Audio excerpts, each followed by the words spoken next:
সেদিন একটা মা বাবা গল্প করছে, আমার ছেলেটা তো বড় হয়ে গেল, একবার চিড়িয়াখানা নিয়ে যেতে পারলাম না। আর চিড়িয়াখানা নিয়ে গিয়ে কি হবে? বলে বাঘ দেখবে, সিংহ দেখবে, হাতি দেখবে। বাঘ চেনালো, মিউজিয়ামে নিয়ে গিয়ে 300 বছরের, বলছে এটা হচ্ছে 300 বছরের তিমি মাছের কঙ্কাল। দেখে একবার জীবন ধন্য হয়ে গেল। আল্লাহকে চেনালেন না। শুকনো পাতায় কার মরমের মরমর ধ্বনি বাজে, শুকনো পাতায় কার মরমের মরমর ধ্বনি বাজে। লজ্জাবতীর সংকোচ থাকে হৃদয়ের কোন ভাঁজে। আকাশের কাছে না নদীর কাছে গাংচিল বেশি ঋণী, ঋণের কিস্তি কে করে উসুল আমি তো তাকেও চিনি। সবুজের দামে এক মুঠো নীল কার কাছে যায় কেনা, সব চেনা হলো বাকি রয়ে গেল রবকে চেনা দেনা। খুব আফসোস হবে, খুব আফসোস হবে, খুব পরিতাপ হবে। পান কৌড়িটা কোন অভিমানে ডুব দেয় টুপ করে, জল পাই বলে দক্ষিণা বাতাস থেমে যায় চুপ করে। কতটা বিষাদ বয়ে চলে রোজ হলদে পাখির ডানা, সব চেনা হলো বাকি রয়ে গেল রবকে চেনা দেনা। সেই দেনা মেটানোর জন্য কোরআন এবং সুন্নাহর শিক্ষা, ইলম, আলো, এই প্রতিষ্ঠান, এই মাদ্রাসা, এই দাসগাহ আল্লাহ পাক রব্বুল আলামিন কবুল করুক। আল্লাহুম্মা আমিন। আউযু বিল্লাহি মিনাশ শাইতানির রাজীম। বিসমিল্লাহির রহমানির রহিম। ইয়া আইয়ুহাল্লাযীনা আমানু তাকুল্লাহা হাক্কা তুকাতিহি ওয়া লা তামুতুন্না ইল্লা ওয়া আনতুম মুসলিমুন। ইয়া আইয়ুহান নাসু তাকু রাব্বাকুমুল্লাযী খালাকাকুম মিন নাফসিন ওয়াহিদা ওয়া খালাকা মিনহা যাওজাহা ওয়া বাসসা মিনহুমা রিজালান কাসীরা ওয়া নিসা ওয়াত্তাকুল্লাহাল্লাযী তাসাআলুনা বিহি ওয়াল আরহাম ইন্নাল্লাহা কানা আলাইকুম রাকিবা। ইয়া আইয়ুহাল্লাযীনা আমানু তাকুল্লাহা ওয়া কুলু কাওলান সাদীদা ইউসলিহ লাকুম আমালাকুম ওয়া ইয়াগফির লাকুম যুনুবাকুম ওয়া মান ইউতি'িল্লাহা ওয়া রাসূলাহু ফাকাদ ফাযা ফাওজান আযীমা। সম্মানিত সভাপতি, সঞ্চালক, আলহেরা তৌহিদ একাডেমি, আলহেরা মসজিদ, আলহেরা গোষ্ঠী কর্তৃক আয়োজিত আজকের এই মহতী সভায় উপস্থিত জ্ঞানী গুণী বিজ্ঞ আলোচক মণ্ডলী এবং দূর দূরান্ত থেকে এবং নিকটবর্তী বিভিন্ন পল্লী থেকে আসা সুধী শ্রোতৃমণ্ডলী, পর্দার আড়ালের শ্রদ্ধা মায়েরা, বোনেরা, খুব সুন্দর একটা মজলিস আল্লাহ আমাদেরকে তার অনুগ্রহে, তার দয়ায় উপস্থিত করেছেন। সেখানে বসে কিছু কোরআন এবং সুন্নাহ শোনার তৌফিক দিয়েছেন। দিন সম্পর্কিত বিবিধ আলোচনার সুযোগ সৃষ্টি করে দিয়েছেন। আন্তরিকভাবে আমরা জ্ঞাপন করি আলহামদুলিল্লাহ। অনেক দরুদ সালাম বিবর্ষিত হোক নবী মুহাম্মদ রাসূলুল্লাহ সাল্লাল্লাহু আলাইহি সাল্লামের, যার সুন্নাহর প্রতি, যার রেখে যাওয়া আদর্শের প্রতি গভীর আনুগত্য ভালোবাসা রেখে আমরা এখানে বসতে আসতে তার আলোচনা শুনতে অনুপ্রাণিত হয়েছি। আল্লাহুম্মা সাল্লি আলাইহি আল্লাহুম্মা বারিক আলাইহি। যারা আয়োজন করেছি, আমরা বিবিধভাবে সহযোগিতা করেছি এই সুন্দর সমাবেশে, সকলের কাছে অনুরোধ, মনোযোগী হয়ে আপনারা খানিকক্ষণ বসুন, নইলে আমরা সত্যিই ক্ষতিগ্রস্ত হব। আপনাদের কোনো গোলযোগ আমি সহ্য করার না করার কেউ নই। দিন, ইসলাম, কোরআন এবং সুন্নাহর সংস্কৃতি সহ্য করে না। আল্লাহ কঠোর নিষেধাজ্ঞা করছেন। আপনি যত আলোচনায় শুনুন উপকৃত হতে পারবেন না। আল্লাহ তার শর্ত আরোপ করেছেন, আল্লাযীনা ইয়াসতামিউনাল কাওল। কোনো কথা হলে যারা মনোযোগ দিয়ে শোনে। আপনি যদি নিজে শোনেন না, অপরের ব্যাঘাত সৃষ্টি করছেন। আপনি কথা বলে অন্যের আলোচনায় ব্যাঘাত সৃষ্টি করে দিচ্ছেন। এ তো সেই যুগের, সেই পৌত্তলিক যুগের লোকেদের মতো আচরণ হয়ে যাচ্ছে। কোনো শব্দ নয়, শব্দ একটি উচ্চারিত হবে যিনি বলবেন তার মুখ থেকে, আর বাকি আপনারা নীরবতা পালন করবেন। ইলমের প্রথম পর্যায় হচ্ছে নীরবতা, গোল্ডেন সাইলেন্স বলে, হিরণময় নীরবতা। আপনি চুপ না থাকলে কারোর কথা শুনতে পাবেন না কোনোদিন। আপনার মুখ বন্ধ থাকবে, আপনার সমস্ত চিন্তা ভাবনা বন্ধ থাকবে, শুধুই একাত্ম হবেন, একাগ্র চিত্তে শুনবেন, এ কথা আল্লাহ বলছেন। যারা মনোযোগী হয়ে শোনে এবং শ্রুত কথাগুলো জীবনে বাস্তবায়ন করে, উলাইকাল্লাযীনা হাদাহুমুল্লাহ, কথা শুনে তারা উপকৃত হয়, হিদায়াত পায়। সবাই পাবে না। খুব মহৎ একটি সভা। এই সভার উদ্দেশ্য, বিশেষ করে আজকের এই সভাটির একটি বিশেষ প্রেক্ষাপট রয়েছে, সেটি হচ্ছে অন্য কিছু নয়, খানিকটা আলো মানুষের কাছে বিতরণ করা।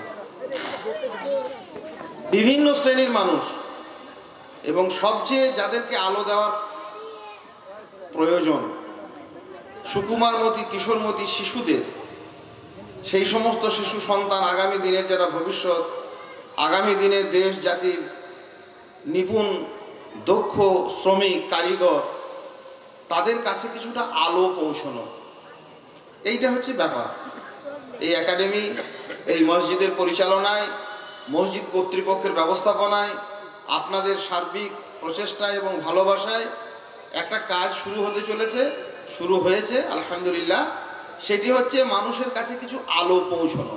আমি আপনাদের সামনে এই আলো এবং আলোর পাশাপাশি আরেকটি শব্দ উচ্চারিত হয়, তার নাম হচ্ছে অন্ধকার।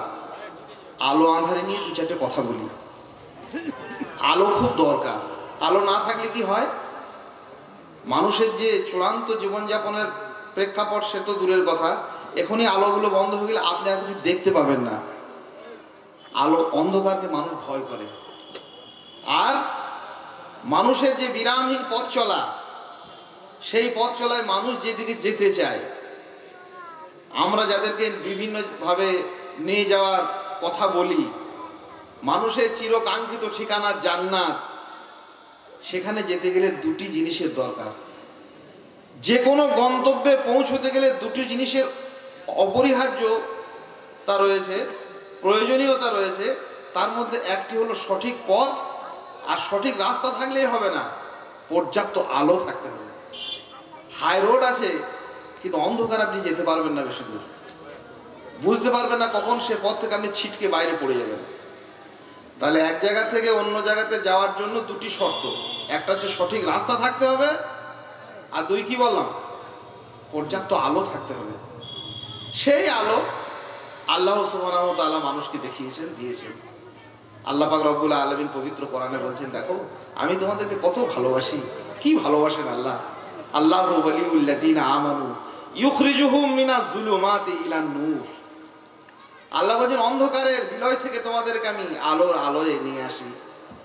ওয়াল্লাযীনা কাফারু, আর যারা অবিশ্বাস করে, আউলিয়াহুমুত তাগুত, শয়তান তাদের বন্ধু। তার কাজ কি জানেন? ইউখরিজুনাহুম মিনান নূরে ইলা যুলুমাত, আলো থেকে শয়তান অন্ধকারে নিয়ে যায়। এটা একটা কথা। আলো অন্ধকার নিয়ে আরেকটি মজার কথা শুনে রাখুন, অনেকে শোনেন নাই, প্রথম শুনছেন। আলো আর অন্ধকার আমরা অনেক সময় বিপরীত শব্দ লিখতে বললে বলি আলোর বিপরীত অন্ধকার। ভাষাতাত্ত্বিকদের এবং বিজ্ঞানীদের কাছে এই কথাটি সত্য নয়। আলো অন্ধকারের বিপরীত নয়, অন্ধকার আলোর বিপরীত নয়। অন্ধকার হচ্ছে আলোর অনুপস্থিতি মাত্র, আলো নেই বলে অন্ধকার হয়। আর বিপরীত যদি সম্পূর্ণ বিপরীত তাকে বলে যে যার সঙ্গে কন্ট্রাস্ট তৈরি করতে পারে। অন্ধকারের অনেক ক্ষমতা আপনারা দেখেছেন, শিরকের অন্ধকার, বেদাতের অন্ধকার, সুদের অন্ধকার, ঘুষের অন্ধকার, বহু অন্ধকার দেখেছি। অন্ধকারকে আমরা ভয়ও পাই, মনে করি অন্ধকার সব শেষ করে দেবে, কিন্তু ভয় পাবেন না। অন্ধকার যত শক্তিই থাক, আলোর সঙ্গে যুদ্ধ করার, লড়াই করার শক্তি অন্ধকারের নেই। আলো এলেই নীরবে পথ ছেড়ে সে চলে যায়। কথা বুঝতে পারছেন? খুব কঠিন কথা বলছি, মনে রাখবেন। অন্ধকার সবসময় আলোর বিপরীত নয়। অন্ধকার অধিকাংশ সময় আলোর অনুপস্থিতি মাত্র। আলো নেই বলে অন্ধকার আছে, আলো এলে অন্ধকার চলে যাবে। বিপরীত হলে ওর সঙ্গে লড়াই করতো, যুদ্ধ করতো। কিন্তু অন্ধকারের যত ক্ষমতায় আস্ফালন পৃথিবী জুড়ে দেখছেন, এটা ক্ষণিকের মাত্র। আলো নেই বলে অন্ধকারটা রয়েছে, আলোটা এলেই অন্ধকারটা বিলুপ্ত হয়ে যায়। আলো কে দেবে? আল্লাহ দিয়েছেন। মানুষের কাছে পৌঁছে দেওয়ার জন্য যুগে যুগে আলোর বার্তাবহ মানুষদেরকে পাঠিয়েছেন, একেবারে বাছাই করে, নবী রাসূল আলাইহিমুস সালাতু ওয়াত তাসলিম। আর শেষ নবী, সেই ধারার শেষ মানুষ নবী মুহাম্মদুর রাসূলুল্লাহ সাল্লাল্লাহু আলাইহি সাল্লাম আলো বিতরণ করে তিনি চলে গেছেন, আলোটা রেখে গেছেন। সে আলোটা মানুষের কাছে ছড়াবে কে? অন্ধকার জায়গাগুলোতে, অন্ধকার যেখানে লেপ্টে আছে, ব্যাপ্ত হয়ে আছে, আকীর্ণ হয়ে আছে, ডুবে আছে, সেখানে আলোক সেই শিখাটা জ্বালাবে কে? কিছু মানুষ। কারা তারা? এই কথাটি বলবো আমি। অন্ধকার থেকে মানুষকে আলোতে আনার জন্য যারা পৃথিবীতে, সারা পৃথিবীতে মানুষকে নিয়ে আসছেন বলে দাবি করছেন, দেশ, সমাজ, সংস্কৃতি, বিজ্ঞান, সাহিত্য, দর্শন, ধর্ম, বিভিন্নভাবে সবাই বলছে আমরা আলোকিত মানুষ, আমরা মানুষকে আলোর দিকে নিয়ে আসছি। কিন্তু সকলের অধিকার আল্লাহ দেননি, সকলের যোগ্যতা দেননি। আর ধর্মের নামে এই যে মঞ্চগুলো আমরা ব্যবহার করছি, মানুষকে কল্যাণের দিকে আহ্বান করছি, এর যোগ্যতা আমার আছে? আপনি যার তার কাছে আলো চাইলে পাবেন না। যে সে আলো দেওয়ার দাবি করলে তার কাছ থেকে আলো আপনি পেতে পারেন না। এই পাওয়ার জন্য 3টি শর্ত দেখবেন। এই চেয়ারে বসে যে লোকটি চিরকাল কথা বলে এসেছে ধর্মের নামে, মসজিদে হোক, মাদ্রাসাতে হোক, খানকায় হোক, জালসায় হোক, জৌলুসে হোক, ওয়াজে হোক, নসিহতে হোক, মাহফিলে হোক, যেখানেই হোক, তার 3টি যদি গুণের কোনো ছিটে ফোঁটা থাকে তাহলে জানবেন এর কাছ থেকে আলো পেতে পারি, নচেত নয়। দুনিয়া শুদ্ধ মানুষ বিভ্রান্ত হচ্ছি আমরা বারবার। কি 3টি গুণ? নবী মুহাম্মদুর রাসূলুল্লাহ সাল্লাল্লাহু আলাইহি সাল্লামকে সেই গুণের চূড়ান্ত রূপে তাকে গুণান্বিত করা হয়েছিল। আর তার যারা অনুসৃত নীতিমালার উপরে মানে তার অনুকরণ করেন, তাদের কাছে সেই গুণগুলি অভ্যস্ত হতে হবে। যদি না থাকে আমার মধ্যে, আনবেন না। আমার নিজেরও বলতে এবার গ্লানি হয় যে আমি কি এই কথা বলার যোগ্য? আমার মধ্যে আছে তার ছিটেফোঁটা। 3টি বৈশিষ্ট্য। রাষ্ট্রনায়ক হোক, দেশ নায়ক হোক, ধর্মনায়ক হোক, আলেম হোক, মাওলানা হোক, হুজুর হোক, পুরোহিত হোক, পাদ্রী হোক, যে হোক, যদি বলে যে আমি মানুষকে ভালোর দিকে ডাকছি, আপনি মানদণ্ডে মেপে, মেজারমেন্ট করে, ইঞ্চিতে ইঞ্চিতে মেপে নেবেন 3টি গুণের কিছু না কিছু তার কাছে আছে কি না। কে বলেছেন? আল্লাহ বলেছেন, লাকাদ জাআকুম রাসূলুম মিন আনফুসিকুম আজিজুন আলাইহি মা আনিতুম হারিসুন আলাইকুম বিল মুমিনিনা রাউফুর রহিম। তোমাদের কাছে, তোমাদের মধ্য থেকে একজন রাসূল পাঠিয়েছি, এসেছেন। কি গুণ ছিল তার? আজিজুন আলাইহি মা আনিতুম। মানুষের জন্য যা কিছু ক্ষতিকারক তা দেখে তার, সেই নেতার, সেই আমিরের, সেই মহান মানুষের যিনি আলো দিতে চাইছেন, তার হৃদয় ব্যথায়, যন্ত্রণায়, কষ্টে দীর্ণ বিদীর্ণ হয়ে ওঠে, তিনি কষ্ট পান। প্রথম কথা হচ্ছে মানুষের অনিষ্টকর বিষয় দেখে তার কষ্ট হবে, ব্যথায় যন্ত্রণায় দুমড়ে মুচড়িয়ে কুঁকড়ে তার হৃদয় একাকার হয়ে যাবে। কই আমার কষ্ট হচ্ছে? সুদ খাচ্ছে তো আমার কি? সুদের টাকা আমার পকেটে ভরে দিল, মুচড়ে ভরে নিলাম পকেটে, মাশাআল্লাহ মাশাআল্লাহ বলার কি কায়দা, মাশাআল্লাহ মাশাআল্লাহ 3বার বলে পকেটে ভরে নিল, চলে গেল। এ আপনার নেতা নয়, এ আপনার হন্তারক, এ আপনার দুশ্মন।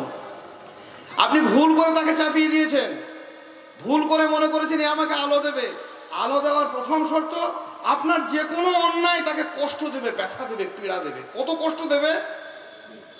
যন্ত্রণায়, কষ্টে একমাত্র, বিশেষজ্ঞরা বলেছেন, একমাত্র সন্তানের মরণোন্মুখ, একমাত্র প্রিয় সন্তানের মৃতপ্রায় মুখের দিকে তাকিয়ে তার হৃদয় যেমন একদম যন্ত্রণায় আকীর্ণ হয়ে ওঠে। একটি মাত্র ছেলে হাসপাতালে এ ওয়ার্ডে ওয়ার্ডে ছুটি নিয়ে বেড়াচ্ছে, ছেলেটা ছটফট করছে, ওর এক্ষুনি মরে যাবে, এক্ষুনি মরে যাবে, ডাক্তার কিছু সিদ্ধান্ত নিতে পারছে না। সেই সন্তানের দিকে তাকিয়ে একজন পিতার হৃদয় যেমন ব্যাকুল হয়, একজন আলেম, একজন হুজুর, একজন বক্তা, একজন ইমাম, একজন আলো দেওয়ার দাবি করা মানুষ, তার হৃদয় আপনার পাপ দেখে তার হৃদয়টা ব্যথায় দীর্ণ হয়ে উঠবে। আপনি সুদ খাচ্ছেন, আমি বলছি ঠিক আছে মাশাআল্লাহ, ঘুষের টাকা দিয়ে বিরাট প্রকাণ্ড এক মাহফিল তৈরি করে ফেলছে, বলে মাশাআল্লাহ। হুজুর আসবো বলে আসেনি, এই এক জায়গাতে হুজুর বললে এসেছিল যাবো জালসাতে 40,000 টাকা নেবো বলে যায়নি। আর কমিটি বলছে আমরা টাকাটা তুলেছিলাম, হুজুরের অসুস্থতা কোনো কিছু হয়েছে, যাক টাকাটা দিয়ে আসি, দিয়ে চলে এলো বাড়িতে। যা দিয়া কিসের দিল ওসব জানে না, সালাত আদায় করে কিনা জানে না, নামাজ পড়লো না পড়লো তার বয়ে যায় না, পর্দা করলো না করলো আমার বয়ে যায় না। আমি এই কথা বলার যোগ্য নয়। আপনারা খুঁজে বের করুন সেই যোগ্য লোককে। একদিন হোক, জীবনে একটা মুহূর্ত হোক, সন্ধান পেলে আপনি উপকৃত হবেন। কি বললাম? প্রথম গুণ হচ্ছে মানুষের অন্যায় দেখে যার হৃদয় কষ্টে ভারে ভারাক্রান্ত হয়ে উঠবে, শুধু দুঃখই পাবে। সারাটা রাত কেঁদেছেন নবী মুহাম্মদুর রাসূলুল্লাহ সাল্লাল্লাহু আলাইহি সাল্লাম উম্মতের জন্য। ইন তুআযিবহুম ফাইন্নাহুম ইবাদুক। সারাটা রাত ভর কেঁদে চলেছেন লাইলাতুল কদরের এক রাত্রে। হে আল্লাহ, তুমি যদি তাদেরকে আযাব দাও, ইন তুআযিবহুম ফাইন্নাহুম ইবাদুক, তবে তো তারা তোমারই বান্দা। এই আয়াতটি পড়তে পড়তে, ওয়া ইন তাগফির লাহুম, আল্লাহ তুমি যদি তাদেরকে ক্ষমা করে দাও, তাহলে তুমি তো গফুরুর রহিম, তুমি তো ক্ষমাকারী, তুমি তো দয়াবান। এই আয়াতটি তেলাওয়াত করতে করতে রাত্রি অতিবাহিত হয়ে গেছে। দরবিগলিত ধারায় চোখ অশ্রুর প্লাবন নেমেছে। আজ দু চোখে বৃষ্টি নামুক, হৃদয়ে আসুক অশ্রু শ্রাবণ। পাপের কালিমা ধুয়ে মুছে গেছে, শুদ্ধাচারের নেমেছে প্লাবন। কার চোখে? একজন নেতৃত্বের চোখে। আপনি কাকে নেতা বানালেন? কাকে বললেন আমার আমির? কাকে বললেন আমার হুজুর আমাকে আলো দেবে? কে আলো দেবে? এরা কারা? আপনার পাপ দেখে তার কষ্ট হয়নি? পাশের বাড়ির লোক সালাত আদায় করে না, জীবনের দিনের পর দিন সারাটা জীবন কেটে গেল, আমার কষ্ট হলো না? আমি হুজুর। সুদে ঘুষে জর্জরিত হয়ে রইল গোটা সমাজ, আকীর্ণ হয়ে উঠল, অদ্ভুত আঁধার এসেছে পৃথিবীতে। আর যারা অন্ধ, সবচেয়ে বেশি আর চোখে দেখে তারা, যাদের হৃদয়ে কোনো প্রেম নেই, প্রীতি নেই, করুণার আলোড়ন নেই। পৃথিবী অচল যেন তাদের সুপরামর্শ ছাড়া। অদ্ভুত একটা অন্ধকার। নামাজ পড়লো, পর্দা করলো, আর গোসল করলো, আর দোয়া শিখলো না শিখলো, ফরজ আদায় করলো, হারাম খেলো, শিরক করলো, বেদাত করলো, আমার কিছু বয়ে যায় না। আমি বহাল তবিয়তে কাদ্দানাসি থেকে গেছি। আমি যোগ্য নই আপনার এ কথা বলার। প্রথম গুণ মেপে নেবেন। মানুষের যে কোনো অন্যায় দেখে তার হৃদয়ে কষ্ট হয়। 2, হারিসুন আলাইকুম। কিসে তাদের মঙ্গল হবে? শুধু কাঁদলে হবে না, কেমন করে তারা উত্তীর্ণ হবে এখান থেকে, তার জন্য তিনি সদা প্রচেষ্ট থাকবেন, সচেষ্ট থাকবেন। কি করে এই মুসাল্লি হতে পারে তারা? কি করে শিরকের মধ্য থেকে দূরে সরে যাবে? কি করে এরা বিদআত থেকে মুক্তি পাবে? কি করে এরা হারাম থেকে মুক্তি পাবে? কি করে এরা সুদ থেকে মুক্তি পাবে? গ্রামের পর গ্রাম এই বাংলার ধূলিসাৎ হয়ে গেছে। সুদে ঘুষে ব্যভিচারে, জীর্ণতায়, নগ্নতায়, অশ্লীলতায়, পর্নোগ্রাফিতে পেরিয়ে গেছি দুর্ভাগাদের দেশ, পেরিয়ে গেছি কুষ্ঠে ঘষা গ্রাম। জানো কি তুমি, অনেকে এখানেও ফিসফিসিয়ে বলে তোমার নাম। একজন মানুষের নাম বলবে, নবী মুহাম্মদুর রাসূলুল্লাহ সাল্লাল্লাহু আলাইহি সাল্লাম। সেই সব মানুষদের নাম বলবে যারা মুহাম্মদুর রাসূলুল্লাহ সাল্লাল্লাহু আলাইহি সাল্লামের অনুসৃত নীতিমালার উপরে দাঁড়িয়ে আছেন। কি সেই নীতি? নীতি হচ্ছে অন্যের অন্যায় দেখে তার হৃদয় ব্যাকুলিত হয়, বিগলিত হয়, কষ্ট পায়। কিসে তাদের মঙ্গল হয় তাই নিয়ে তারা চেষ্টা করে। আর দ্বিতীয়ত তিনি কি করতেন?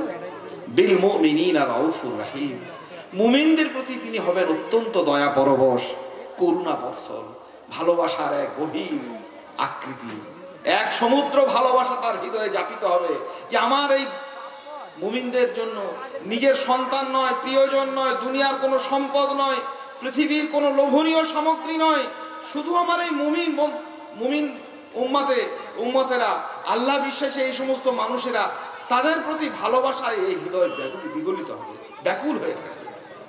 আমাদের হৃদয়ে আছে 3টি বৈশিষ্ট্য আমাকে অর্জন করতে হবে প্রত্যেককেই। আমরা কি হব? মানুষের অন্যায় দেখে কষ্ট পাই। যদি কাউকে আলো দিতে চাই, আলো কারো কাছ থেকে নিতে চাই, তাহলে এই গুণের ছিটে ফোঁটা যেন আমার অন্তরে থাকে। মানুষের যে কোনো ধরনের অন্যায় হোক, আপত্তিকর জিনিস হোক, যা মানুষের ক্ষতি করে, শির, বেদাত, ভ্রষ্টতা, নগ্নতা, হারাম রুজি রোজগার, পর্নোগ্রাফি, অশ্লীলতা, বেহায়া, বেপর্দা দেখে আপনার প্রথমত কষ্ট পাবে হৃদয়টা। 2, কি করে কল্যাণ হয় তার জন্য চেষ্টা থাকবে। 3, মুমিনদের প্রতি হবে অত্যন্ত দয়া পরবশ, গভীর করুণা বৎসল। এই বৈশিষ্ট্যের অর্জনের জন্য, এই বৈশিষ্ট্যকে ছড়িয়ে তোলার জন্য এই একাডেমি, এই প্রতিষ্ঠান মানুষের কাছে মানুষের দাবি নিয়ে এই আলোর বার্তা পৌঁছানোর একটা অভিলাষ। ভাইরা করেছেন অনেক কষ্ট করে, আপনারা সহযোগিতা করেছেন আন্তরিকতা নিয়ে। আমরা শুধু এমন মানুষ তৈরি করব, এমন শিশু তৈরি করব, এমন অভিভাবক আমরা নিজেরা হব, আমরা একে অন্যকে আলো দিতে আমরা দায়বদ্ধ। জান্নাতে আমরা যেতে চাই, একা নয়, সকলে মিলে। একা তো আসেনি, একজন মানুষ ছিলেন, দুজন মানুষ ছিলেন, দুজন একসঙ্গে জান্নাত থেকে এসেছিলেন, আমাদের বাপ এসেছিলেন, মা এসেছিলেন। আপনি একা যাবেন কেন? সবাই মিলেই যাবেন, পরিবারের লোকজনদেরকে নিয়ে যাবেন, আত্মীয় স্বজনদের নিয়ে যাবেন, বন্ধু বান্ধবকে নিয়ে যাবো, এটাই তো আনন্দের। কাজেই তাদের কাছে জান্নাতে যাওয়ার জন্য সঠিক রাস্তা তো আছেই। এবার আমাদের দরকার চোখে চোখে পর্যাপ্ত আলো। সেই আলো কি করে আমাদের অর্জিত হবে, কি করে আমরা তা ছড়াবো, তার জন্য মৌলিক গুণের আমাদেরকে গুণান্বিত হওয়ার প্রচেষ্টা করতে হবে। আল্লাহ পাক রব্বুল আলামিন আমাদের প্রত্যেককে সেই তৌফিক দিন, আল্লাহুম্মা আমিন। এই আলো ছড়াতে এত বাধা কিসের? একটি বাধা, সে বাধার নাম শয়তান। শয়তানের শত্রুতা আজন্মকালের, আবহমান কালের। শয়তান জানে যে আমি জান্নাত থেকে আমাকে বিতাড়িত করা হয়েছে। কেউ না জানলে ইবলিস শয়তান নিজে জানে। আপনি ভুলে গেলেও ইবলিস শয়তান ভুলেনি। ইবলিস এটাও জানে যে আদমকে জান্নাত থেকে বিতাড়িত করা হয়নি, আদমকে কিছুদিনের জন্য পৃথিবীতে পাঠানো হয়েছে, তাই না? আদম আলাইহিস সালামকে আল্লাহ সুবহানাহু ওয়া তাআলা পৃথিবীতে পাঠিয়েছিলেন। আর ইবলিস শয়তানকে চিরতরে সেখান থেকে বহিষ্কৃত করা হয়েছিল। এই সত্যটা ইবলিস তো নিজে জানে। তাই নিজে যখন জানে তখন এটা তার উপলব্ধিতে আছে যে আমি তো আর কোনোদিন এখানে আসতে পারবো না, আমি তো যাব সেই আগুনের পিণ্ডতে গোলাতে। তা আমার সঙ্গী সাথী তৈরি করতে হবে। জান্নাতে যাওয়ার জন্য সে বাধা আসে। আল্লাহর কাছে এগুলো সব চ্যালেঞ্জ দিয়ে এসেছিল। কি বলে এসেছিল জানেন? ফাবিমা ওয়াইতানি লা কুতান্না লাহুম সিরাতাকাল মুস্তাকিম থুম্মা লা আতিয়ান্নাহুম মিন বাইনি আইদিহিম ওয়া মিন খালফিহিম ওয়া আন আইমানিহিম ওয়া আন শামাইলিহিম ওয়া লা তাজিদু আকতারাহুম শাকিরিন। আল্লাহ, আমি যেমন করে বিভ্রান্ত হচ্ছি তেমনি করে ওই তোমার সঠিক রাস্তা দেখিয়েছো, ওই রাস্তাতে আমি বাধা হয়ে ওত পেতে থাকবো। আর তারপরে তার বামে দক্ষিণে সম্মুখে পশ্চাতে, মানে সামনে পিছনে ডান দিকে বাম দিকে চতুর্দিকে আমি তাকে ঘিরে ধরবো। কাকে? এই মানুষকে। শয়তান যেতে দেবে না সহজে, এত শত্রু। তো শয়তানের শত্রুতার প্রথম পদক্ষেপ হচ্ছে, সব থেকে মারাত্মক হাতিয়ার হচ্ছে, আপনি যত বেশি এগিয়ে যাবেন ভালোর দিকে, আলোর দিকে, শয়তান তত বড় হাতিয়ার নিয়ে আপনার সামনে দাঁড়াবে। আপনি পাপাচার করুন, লটারি টিকিট দোকান করুন, শয়তান কি বলবেন? শয়তান জানে তো আমার বন্ধু। কি গো, লটারির দোকানকে শয়তান জানেন আমার বন্ধু? বীরভূম জেলায় একটা লটারির দোকান খুলেছিল, বহুবার বলেছি, দোকানটার নাম হচ্ছে মদিনা লটারি সেন্টার। খুশি কি? আমি বলছি আসসালামু আলাইকুম। ও মনে করছে আমি আদায় করতে গেছি, দেখে তাই লাগে, কাঁধে ঝোলা থাকে। বলছে এখানে হবে না ভাই, গ্রামে যেতে হবে। আমি বলি ভাই আমি আদায় করতে আসি নাই গো। তো কি করতে এসছেন? আর আমাকে সালাম দিলাম। বলে বেশ, ওয়ালাইকুম সালাম। আমি ভাই নামটা দেখে আমি এলাম, খুব ভালো লাগলো, মদিনা লটারি সেন্টার। বলছে হ্যাঁ, আমার বাবজি বলেছিল যে নবীর দেশের নাম রাখবি, বরকত হবে। হ্যাঁ, ও বুঝেছে, ওর কাছে ওই আলো পৌঁছেছে। ইন্না লিল্লাহি ওয়া ইন্না ইলাইহি রাজিউন। আলহামদুলিল্লাহ, তাকে ছেড়ে দেওয়া হয়নি। আমি গিয়েছিলাম, বহু লোক গিয়েছিল। সে এখন রুটি চপ ঘুগনির দোকান করে, লটারির দোকান ছেড়েছে। মদিনা লটারি শুনলাম মদিনা চপ সেন্টার হয়েছে, যাকে। কিন্তু ব্যাপারটা হচ্ছে শয়তান জানে যে এ আমার বন্ধু। আপনি যত বেশি আলোকিত জীবনে আসবেন, আপনার ছেলেকে কোরআন শেখাবেন, দিন শেখাবেন, মাদ্রাসাতে পড়াবেন, মাদ্রাসা তৈরি করতে যাবেন, দিনী প্রতিষ্ঠানের জন্য সহযোগিতা করবেন, এটা মনে রাখবেন ভালো করে, শয়তান তত বড় হাতিয়ার নিয়ে, তত বড় অস্ত্র নিয়ে আপনার সামনে এসে দাঁড়াবে। মানবকে জান্নাত থেকে বহিষ্কৃত করার জন্য, জান্নাতে না যেতে দেওয়ার জন্য শয়তানের যতগুলো অস্ত্র আছে, সব থেকে মোক্ষম এবং মারাত্মক অস্ত্র হচ্ছে কি জানেন? মানুষকে ইলম বিমুখ করে দেওয়া, শিক্ষা থেকে মানুষকে সরিয়ে দেওয়া। বাস, শিক্ষা থেকে যদি একবার মানুষকে সরিয়ে দেয়, প্রকৃত দ্বীনের ইলম থেকে মানুষকে যদি সরিয়ে দেওয়া যায়, ইবলিস জানে যে একে দিয়ে এবার পৃথিবীর সব কাজ করানো যাবে, আর কোনো চিন্তা নেই। কি ভয়ঙ্করতম কাজ করানো যাবে, যত রকমের নোংরামো, যত রকমের বেহায়াপনা। শিক্ষা নেই তো, শিক্ষা না থাকা এক অভিশাপ।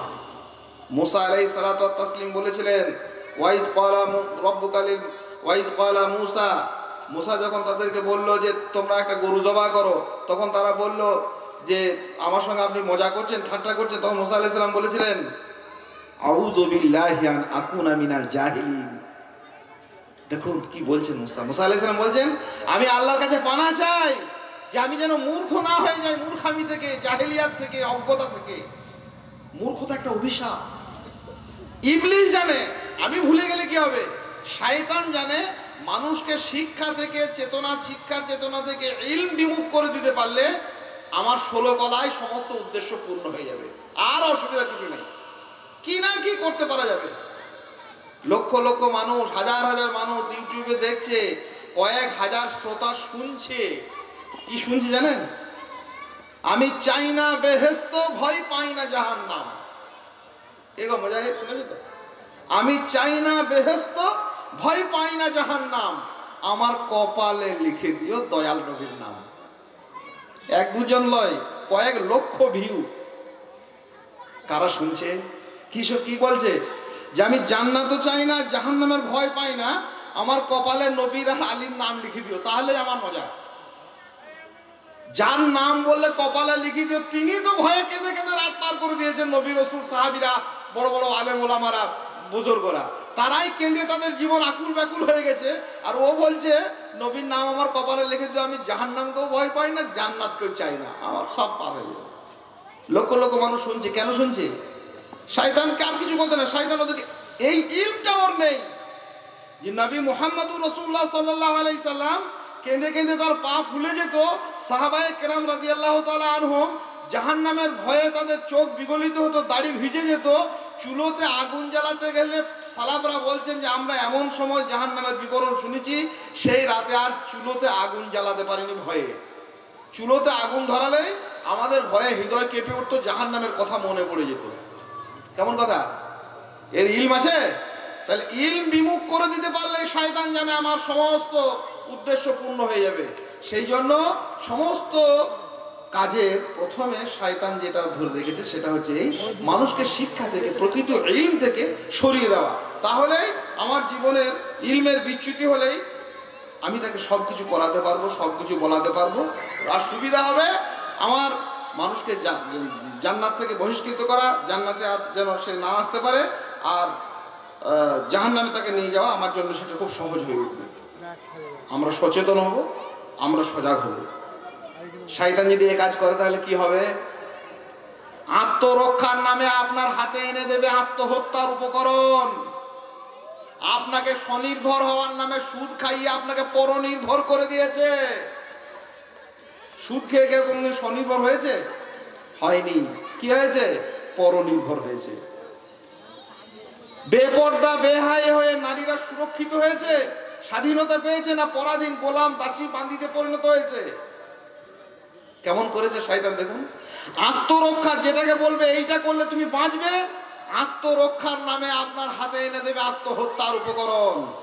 বাঁচার মন্ত্র বলে যেটা আপনার হাতে তুলে দেবে সেটা হচ্ছে মরণের হাতিয়ার। যুগে যুগে করেছে শয়তান। অর্থনীতির নামে, সমাজনীতির নামে, অশ্লীলতার নামে, পর্নোগ্রাফির নামে, বিভিন্ন রকমের নোংরামির নামে এই সমস্ত কাজগুলো করে গেছে যুগের পর যুগ ধরে। আর সেই কাজ একমাত্র করতে পেরেছে এইভাবে মানুষকে ইলম থেকে, শিক্ষা থেকে সরিয়ে দেওয়া। খুব মারাত্মক ব্যাপার। কাজেই আমরা শয়তানের কাছ থেকে পানা চাইবো, আশ্রয় চাইবো, আল্লাহর কাছে আশ্রয় চাইবো যে শয়তান থেকে আমাদেরকে যেন আল্লাহ মুক্ত রাখেন, এবং তার যে ভয়ঙ্কর হাতিয়ার, সে হাতিয়ারকে যেন আমাদের জীবনে সে বাস্তবায়িত না করতে পারে। শয়তান ইলমের এত শত্রু, বুঝতে পারলেন না? কোরআন পড়ার সময় আল্লাহ সুবহানাহু ওয়া তাআলা কি বললেন? ইযা কারাতাল কোরআন ফাস্তাইজ বিল্লাহ। কোরআন পড়ার আগে তুমি যখন কোরআন পড়তে যাবে তখন আউযু বিল্লাহি মিনাশ শাইতানির রাজিম পড়ো। কোরআনের সঙ্গে শয়তানের কি সম্পর্ক? কোরআন পড়তে যাবো আল্লাহর নাম নিয়ে পড়বো, শয়তানের কথা কেন বলবো? আল্লাহ বলছেন যে কোরআন পড়ার ব্যাপারে, কোরআন পাঠের ব্যাপারে, কোরআনের জ্ঞান ইলম অর্জনের ব্যাপারে শয়তানই সব থেকে বাধা। কারণ শয়তান জানে কোরআন মানুষ যদি পড়ে, কোরআন যদি তেলাওয়াত করে, কোরআন যদি শেখে, কোরআন যদি উপলব্ধি করে, তাহলে তো জান্নাতে যাবে। কোরআন তো হিদায়াতের কিতাব। কোরআন তো মানুষকে জান্নাতে নিয়ে যাওয়ার কিতাব, কোরআন তো মানুষকে অন্ধকার থেকে আলোতে নিয়ে আসার কিতাব। সেই জন্য কোরআনে আল্লাহ নিজে বলে দিচ্ছে, কি বলছেন, যে যখন তোমরা কোরআন তেলাওয়াত করবে আউযু বিল্লাহি মিনাশ শাইতানির রাজিম পড়ো। আমরা সলাতে প্রথমে আল্লাহু আকবার বলে হাত বাঁধি না, আউযু বিল্লাহ পড়ি? আল্লাহু আকবার বলে আউযু বিল্লাহ পড়ে কেউ? কি বলে? আল্লাহুম্মা বা'দ বাইনি সুবহানাকা আল্লাহুম্মা বিহামদিকা সব পড়ি। তারপরে যখন কোরআনটা তেলাওয়াত করতে যাবো, এইবারও শয়তান গুজ গুজ ফুসফুস করবে, যাতে করে কোরআনের তেলাওয়াতে ভুল হয়ে যায়। মানে কোরআনের সঙ্গে, দ্বীনি ইলমের সঙ্গে, কোরআন সুন্নাহর জ্ঞানের সঙ্গে শয়তানের আবহমানাকালের শত্রুতা। বুঝতে পারলেন না? বুঝতে যদি পারলাম, তাহলে কোরআন শিক্ষার ব্যাপারে আমরা অনাগ্রহী কেন, উদাসীন কেন?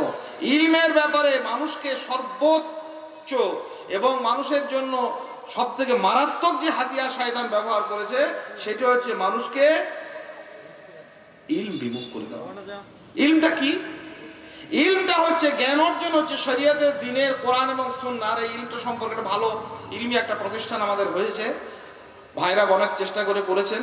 ছেলে মেয়েদেরকে দেবেন, পড়াবেন, নিজেরা আসবেন, আগ্রহী হবেন, সহযোগী হবেন।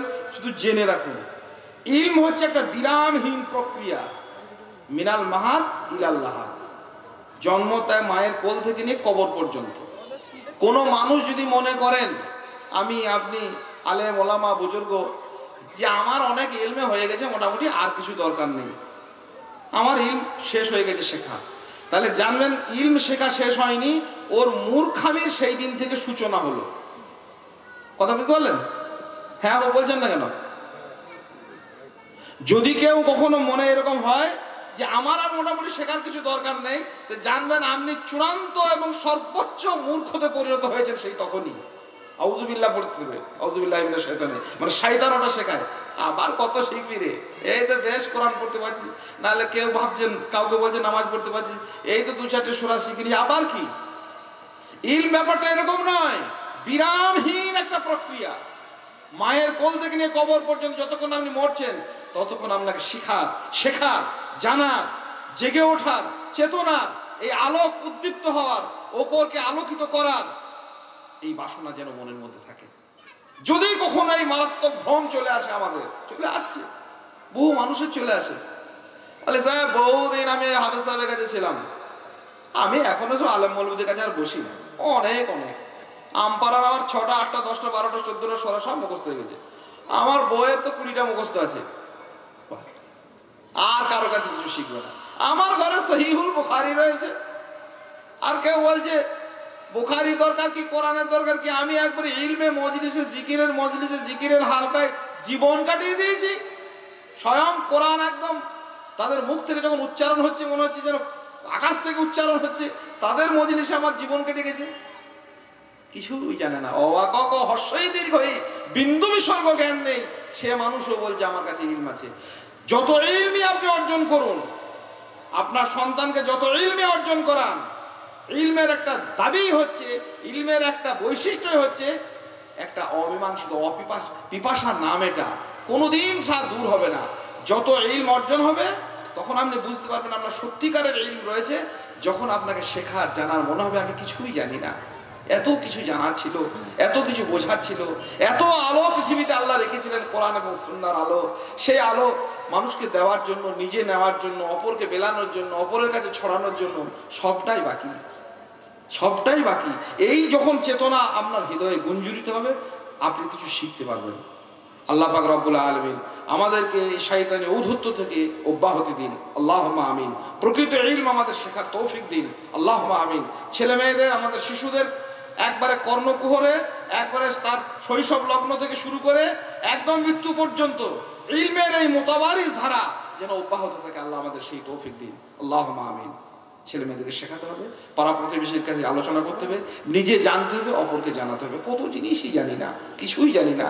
জানার পরিমাণটা এত ক্ষুদ্র ভগ্নাংশ, না জানার পরিমাণটা এত বিপুল বিশাল, যে সেখানে কোনো ভগ্নাংশ দিয়ে কিছু দিয়ে আর প্রকাশ করা যায় না। ইলমের কতগুলো গুরুত্বপূর্ণ পর্যায় আপনাদের কাছে বলে রাখি। ছেলে মেয়েদেরকে আমরা শেখাবো, শিক্ষক রাখছি, মাদ্রাসা করছি, ছেলে মেয়েদেরকে পাঠাবেন, অভিভাবক হয়ে আসবেন। তার গুরুত্বপূর্ণ কতগুলো পর্যায় হচ্ছে, ইলমের একটা মোতাওয়ারিজ ধারা আছে। নবী মুহাম্মদ রাসূলুল্লাহ সাল্লাল্লাহু আলাইহি সাল্লাম থেকে আল্লাহ সুবহানাহু ওয়া তাআলা যুগে যুগে নবী রাসূলদেরকে দিয়ে সেই ধারাকে প্রতিষ্ঠিত করেছেন। হঠাৎ করে আমি বলবো আমি আলেম হয়ে গেলাম, আমি ইলম শিখে নিলাম, কারো কাছে 2-4 দিন বসলাম, কোথাও 2-1 কথা শুনলাম না, আমি আলেম, এরকম হয় না। ইলমের একটা পর্যায় আছে, সেই পর্যায় ভিত্তিক বৈশিষ্ট্যগুলি আমাকে অর্জন করতে হবে, শিশুদেরকে শেখাতে হবে। আমি যে বয়সেই উপনীত হই না কেন, শুধু শিশু নয়, আমি যে বয়সেই উপনীত হই না কেন, আমাকে এই ধারাগুলিকে মেনটেন করতে হবে, বৈশিষ্ট্যগুলিকে। 1 নম্বর, প্রথম, তার নাম হচ্ছে ইলমের প্রথম দরজা জিজ্ঞাসা। জিজ্ঞাসা মানে কি? জানবার ইচ্ছা। যদি এটা না থাকে আপনার, আপনি জিজ্ঞাসা না করতে জানেন, তাহলে কিছু হবে না।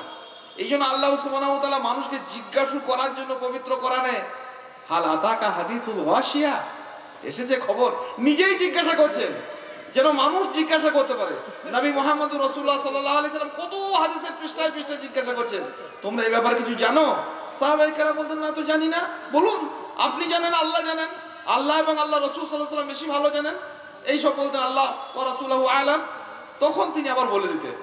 তাহলে জানার প্রথম ইচ্ছা হলো আপনার শিশু থেকে নিয়ে শুরু করে আবাল বৃদ্ধ বনিতা প্রত্যেককেই আমরা জিজ্ঞাসু দৃষ্টিতে তাকিয়ে থাকবো। এটা কি, কেমন করে আকিকা দেয়, কেমন করে আমাদের কোরবানি নামাজ পড়াতে হয়, ঈদের সালাত কেমন করে হয়, ফরজ নামাজ কি করে পড়তে হয়, নামাজের পরে কি পড়তে হয়, নামাজের আগে কি পড়তে হয়, নামাজের মধ্যে কি পড়তে হয়, উজু কেমন করে করতে হয়, হজ কেমন করতে হয়, ফিতরা কেমন করে দিতে হয়, যাকাত কত টাকা দিতে হয়। জিজ্ঞাসার এই বাসনা, জানবার এই ইচ্ছা আপনাকে থাকতে হবে। আমরা রাখবো, আমরা জানবো। জেনেছি কবে জেনে, আমরা কে কোথায় কি বললো, কোথায় কান পেতে শুনলাম না শুনলাম, ওসব কোনো কথা নয়। আমরা জানতে যাইনি, এবং এই জানার ব্যাপারটা এত গুরুত্বপূর্ণ, মহান আল্লাহ সুবহানাহু ওয়া তাআলা এ ব্যাপারে মানুষকে স্পষ্ট করে দিচ্ছেন যে দেখো, সেই জানাটা, সেই জিজ্ঞাসাটা কার কাছে হবে? যার কাছে জিজ্ঞাসা করলে তো আপনি উত্তর পাবেন না, উত্তর পেলে সেটা সঠিক পাবেন না। জিজ্ঞাসার কতগুলো পর্যায় আছে। একটা হচ্ছে কার কাছে জিজ্ঞাসা করব, কি জিজ্ঞাসা করব, আর কিভাবে জিজ্ঞাসা করব। 3টে জিনিস। কার কাছে জিজ্ঞাসা করব? কোরআনে আল্লাহ বলে দিয়েছেন, ফাসআলু আহলা যিকর ইন কুনতুম লা তা'লামুন বিল বায়িনাতি ওয়াস সুবুর। জিজ্ঞাসা করবেন আহলুল যিকরের কাছে, সংশ্লিষ্ট বিষয়ের বিশেষজ্ঞের কাছে, কোরআন এবং সুন্নাহর পণ্ডিতের কাছে, কোরআন এবং সুন্নাহর অধ্যয়নকারীর কাছে। হাওড়া স্টেশনে গিয়ে 2 রকমের লোক শুয়ে আছে দুদিকে। একদিকে আছে মদ খেয়ে কত দুটো মাতাল, আর খুব চা খেতে খেতে তার নাম হয় চাতাল। বুঝলেন? মদ খেয়ে যারা পড়ে থাকে তারা হচ্ছে মাতাল, আর ডুবডুব করে বসে বসে চা খায় এরা হচ্ছে চাতাল, কোনো কাজের নয়। জিজ্ঞাসা করছে, আগে ট্রেনটা কখন আসবে আমার, Bardhaman local, Mashagram local, Dankuni local, Baruipara local কখন আসবে ওরা জানে? মাতালকে জিজ্ঞাসা করলে হবে? এনকোয়ারিতে যেতে হবে। আল্লাহ বলে দিচ্ছেন এইসব কথা, যে তোমরা কোনো জিনিস যখন জানবে, সেই বিষয়ে বিশেষজ্ঞের কাছে, আহলুল যিকরের কাছে, যিকর মানে কোরআন সুন্নাহ, যার কাছে জ্ঞান রয়েছে, পড়তে পারে, শুনতে পারে, বুঝতে পারে, সেই ভাষা অধ্যয়ন করতে পারে, সেই ভাষা চর্চা করে, তার কাছে জানো। মাতালের কাছে ট্রেনের খবর জানলে হয়? কি রকম বোকামি হচ্ছে। কে কোথা কবে শিখিয়ে দিয়েছে, কে কোথা কবে বলেছে, সে কোরআন সুন্নাহ জানে না জানে কিছু, ওসব কোনো কথা নাই। তাহলে জিজ্ঞাসা কার কাছে করব, কি জিজ্ঞাসা করব, এটাও একটা কথা, খুব গুরুত্বপূর্ণ কথা। কোনখানে জিজ্ঞাসা করবো এটা যেমন, কি জিজ্ঞাসা করবো এমনি সেটাও তেমনি। রেল কম্পার্টমেন্টের ওই রেল লাইনের রেলওয়ে এনকোয়ারিতে গিয়ে যদি আপনি বলেন যে দমদম থেকে অমুক ফ্লাইটটা কখন ছাড়বে, কি বলবে? পাগল বলবে না? মৌলী সাহেবের কাছে এসে আলুর দর জানতে গেলে হবে? মৌলী সাহেব, আলু এবছর কেমন হবে বলুন দেখুন ফলন। আলুর ফলন আমি কি জানি ভাই, আলু খেতে মজা লাগে, হুগলির চন্দ্রমুখী খুব ভালো লাগে, এইটুকু জানি। আপনার ফলন কেমন হবে, আপনার দাম কেমন হবে আপনি জানেন, আমি ওসব জানি না। নবী সাল্লাল্লাহু আলাইহি ওয়াসাল্লাম বলেছিলেন যে খেজুর গাছে খেজুর কি করে হবে, ওসব ব্যাপার আমার বল না, ওসব ব্যাপার আমি কি জানি, তোমাদের মতো আমি একটা লোক। যার কাছে যেটা জানার সেই জিনিস জানতে হবে। দিন কাকে বলে, ইসলাম কাকে, তাওহীদ কাকে, সুন্নাহ কাকে, ইবাদত কাকে বলে, ইসলাম কাকে বলে, ঈমান কাকে বলে, আখলাক কাকে বলে, এই ইহসান কাকে বলে, এই জিনিস আপনাকে জানতে হবে। জেনেছি? বলি সাহেব, আমার ছেলে 2টো তাবিজ বেঁধেছিলাম, মরা ঘরে গিয়েছিল, তাবিজ 2টো থাকবে। এই বোকা কোথাকার, কি জানতে বলেছে আল্লাহ, কি জানতে গেল? আমার বাপ বহুদিন আগে মরে গেছে, আমি তখন বাইরে ছিলাম, তার নামে তো কিছু করি নাই, তো এখন কি করবে? বলে কিছু টাকা ধরে দিও, ধরে দিও। এই জানতে বলেছেন? নবী মুহাম্মদ রাসূলুল্লাহ সাল্লাল্লাহু আলাইহি ওয়াসাল্লামকে এই জানানোর জন্য পাঠানো হয়েছিল। জিবরিল আলাইহিস সালাম এসেছেন, এসে জিজ্ঞাসা করেছেন, জিজ্ঞাসাবাদ হয়েছে, প্রশ্ন উত্তর হয়েছে। রাসূলুল্লাহ সাল্লাল্লাহু আলাইহি ওয়াসাল্লাম একবারে পরস্পর সংলগ্ন হয়ে পাশাপাশি এসে বসেছেন, রাসূলের সঙ্গে একেবারে একাত্ম হয়ে জিজ্ঞাসা করছেন ঈমান কি, ইসলাম কি, ইহসান কি। আর আপনি কি জিজ্ঞাসা করছেন? তাহলে কি জিজ্ঞাসা করব? আমি কি জানবো, কি পড়বো? এইসব প্রতিষ্ঠান করছে, কি পড়াবো ঠিক করে নিতে হবে। কি পড়াবো আর কি পড়াবো না, কি পড়বো আর কি পড়বো না, কোন ইলম শিখবো আর কোন ইলম শিখবো না, এর একটা মৌলিক মানদণ্ড নবী মুহাম্মদ রাসূলুল্লাহ সাল্লাল্লাহু আলাইহি ওয়াসাল্লাম কি দিয়েছেন। রাসূলুল্লাহ সাল্লাল্লাহু আলাইহি ওয়াসাল্লাম নিজের ভাষাতে বলছেন আউযু বিল্লাহ, আমি আল্লাহর কাছে আশ্রয় চাই, পানা চাই, মিন ইলমিন, ওই ইলম থেকে, ওই জ্ঞান থেকে, ওই শিক্ষা থেকে, লা ইয়ানফাউ, যা মানুষের কোনো কল্যাণ করে না, মানুষের কোনো উপকার করে না, অনুপকারী জ্ঞান, যা মানুষের কোনো কাজে লাগে না, অহেতুক, অনর্থক, অব্যবহার্য জিনিস আমরা শিখব না। আর রাসূলুল্লাহ সাল্লাল্লাহু আলাইহি ওয়াসাল্লাম সেই সাথে সাথে আর একটা জিনিস কি বলছেন, আল্লাহুম্মা ইন্নী আসআলুকা ইলমান নাফিআ, হে আল্লাহ আমাকে সেই ইলম দাও, সেই জ্ঞান আমি চাই। কি জ্ঞান? যে জ্ঞান আমাকে উপকৃত করে, আমাকে কল্যাণ এনে দেয়, আমার জন্য সেটা লাভবান হয়, আমি তাতে আলো পাই, আমি তাতে রাস্তা পাই। তাহলে কি শিখবো, কি জিজ্ঞাসা করবো আর কি জিজ্ঞাসা করবো না, এটা একটা ক্লিয়ার হলো। কার কাছে জিজ্ঞাসা করবো? আহলুল যিকরের কাছে। আদর্শ শিক্ষক হবেন তিনি, এটা ইসলামের শিক্ষকের পর্যায়টা খুব গুরুত্বপূর্ণ। আমরা সেই শিক্ষকদের কাছে ছেলে মেয়েদেরকে পাঠাবো, সেই শিক্ষকদের কাছে ছেলে মেয়েদেরকে পড়াবো, সেই উদ্যোগ নিয়েই প্রতিষ্ঠান তৈরি হয়েছে। এই প্রতিষ্ঠানের সেই মোতাবারিস ধারাকে অব্যাহত রাখার প্রচেষ্টা চালানো হয়েছে। শিক্ষক ব্যাপারটা যা তা নয়, যার তার কাছে শিক্ষা নেওয়া যায় না। একটা কথা মনে রাখেন, মাঝখানে বলে দিই, পৃথিবীতে শিক্ষাটা, ইলমটা নিতে পারে সবাই। ইলম এমন একটা ব্যাপার সবাই নিতে পারে, নেওয়ার মতো মোটামুটি ক্যাপাসিটি আছে সকলের। দিতে পারে মুষ্টিমেয় কিছু মানুষ। ইলম নিতে পারে সবাই, দিতে পারে মাত্র কয়েকজন অল্প কিছু মানুষ। কুকুরেও ইলম নিতে পারে, প্রশিক্ষিত ট্রেন কুকুর তৈরি হয়। হিংস্র জন্তু শিক্ষা নেয়। সার্কাসে হিংস্র জন্তুগুলো নানা রকমের কসরত খেলা দেখায় না, কি হয়েছে? শিক্ষা দেওয়া হয়নি তাকে। কিন্তু সার্কাসের ওই জন্তুটা কাউকে কি শেখাতে পারবে? কি বলছেন? কথা বলেন না কেন? সার্কাসের জন্তুটা কাউকে শেখাতে পারবে? পারবে না। একটা কুকুর, ট্রেন কুকুর, প্রশিক্ষিত কুকুর, একজন মানুষ তাকে দীর্ঘদিন ধরে প্রশাসনের কাছে ব্যবহৃত কুকুরটাকে নানা রকম করে তাকে শেখানো হয়েছে, ওই কুকুরটার কাজ করতে পারবে। কিন্তু ওই প্রশিক্ষিত কুকুরটা আর একটা কুকুরকে কি ট্রেনিং দিতে পারবে? তার জন্য দরকার হচ্ছে আপনার মতো মানুষের শিক্ষা। সেই জন্য বলা হয়েছে কিতাবুল ইলমের মধ্যে, বিশেষজ্ঞরা সালাফরা বলেছেন, ইলম এমন একটা ব্যাপার সবাই নিতে পারে, দিতে পারে কেবলমাত্র মুষ্টিমেয় কিছু মানুষ, ন্যায়নিষ্ঠ মানুষ, আলোকিত মানুষ, সৎ মানুষ, বিচক্ষণ মানুষ, বিজ্ঞ মানুষ, দক্ষ মানুষ, পারদর্শী মানুষ, যার তার কাজ নয়। যেখানে যেখানে পাঠিয়ে দিয়েছেন, আমার ছেলে আলেম হয়ে চলে এলো, শিক্ষা বিরাট শিক্ষিত গো, আমার ছেলেটা একবার সাংঘাতিক শিক্ষিত গো, বাবারে বাঘকে, বনের বাঘকে চিড়িয়াখানা গেলাম, বাঘ দেখে টাইগার বলছে, সিংহ দেখে লায়ন বলে দিচ্ছে, সাংঘাতিক শিক্ষিত হয়ে গেছে। বাবারে কি আনন্দ মা বাপের, মায়েরও যত আনন্দ, বাপেরও যত আনন্দ। বলে আমার ছেলে এমন শিক্ষিত হয়ে গেছে না, বাঘকে বাঘ বলে, টাইগার বলে, আর সিংহকে লায়ন বলে। শুধু হলে হবে? বাঘকে টাইগার বলুক, তা আপত্তির কিছু নাই। কিন্তু শিক্ষকের পর্যায়টা হচ্ছে খুব গুরুত্বপূর্ণ, যে কার কাছে শিখছি। আমার শিক্ষক যদি দেখুন, আল্লাহ সুবহানাহু ওয়া তাআলা শিক্ষকের কতগুলো ধারাবাহিক পর্যায় মানুষের কাছে তুলে ধরছেন।